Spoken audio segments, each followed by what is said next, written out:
एक तरफ हमारे समाज में बेटियों और बहुओं को कहते हैं घर की लक्ष्मी, एक ऐसी लक्ष्मी जिसकी जेब भी खाली है और बैंक अकाउंट भी। शादी के समय ससुराल वाले दहेज के लिए बोलते हैं, अरे अपनी बेटी को ही तो दे रहे हो। हाँ, बेटी को तो दे रहे हैं, लेकिन किसे? बेटी को या ससुराल की तिजोरी भरने को।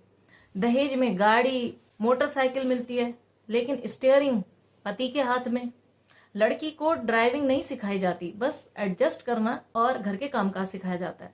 शादी के वक्त लड़का कहता है तुम नौकरी छोड़ दो, मैं कमाऊंगा, तुम घर संभालना। वो छोड़ भी देती है अपना करियर, अपनी सैलरी, अपनी पहचान, अपने घर परिवार, सब कुछ। सालों तक बिना सैलरी के होम मैनेजर, बिना छुट्टी के केयरटेकर, ऐसे ही बिना पहचान के उसका जीवन यापन होता रहता है। फिर अगर किसी वजह से उस लड़की का तलाक हो जाए और वो अपना जीवन यापन के लिए अपना कानूनी हक मांग ले एलिमनी के रूप में, जो कानूनन दो तरफा देता है, जो कमजोर को मिलती है, चाहे महिला हो या पुरुष, तभी समाज जाग जाता है। देखो कितनी लालची गोल्ड डिगर। सवाल ये है, जो सालों तक बिना वेतन काम करती रही, आपके घर के बड़े बुजुर्गों बच्चों आपको देखती रही, वो अब अचानक कहाँ जाए? लेकिन समाज ने कभी सोचा ही नहीं। न मायके में पूरा हक, न ससुराल में पूरी इज्जत। बस चुप रहो, सहते रहो, और अगर आवाज उठाओ तो टैग तैयार है। घर तोड़ो, कुलक्षणी, उल्टा, लालची, गोल्ड डिगर, कुछ भी कह लो। और सुनो, अगर बेटी पैतृक संपत्ति में अपना हिस्सा मांग ले तो तुरंत फैसला सुना दिया जाता है। देखो भाई का हिस्सा ले रही है। भाई का हिस्सा? कौन सा? वो कहीं से लेके आया था?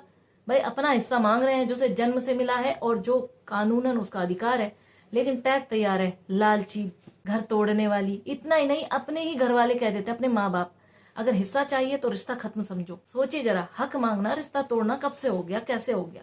और दूसरी तरफ बेटा चाहे नालायक हो, मंदबुद्धि हो, नशेड़ी हो, जुआरी हो, शराबी हो, विदेश में बैठ गया हो, माँ बाप को पूछता ना हो, लेकिन बिना शर्त, बिना चरित्र प्रमाण पत्र संपत्ति चुपचाप उसके नाम हस्तांतरित कर दी जाती है। क्यों? क्योंकि वो बेटा है, उसका पैदा होना ही काफी है। उसका जन्म तो हुआ ही इसलिए कि आओ इस संपत्ति को संभालो।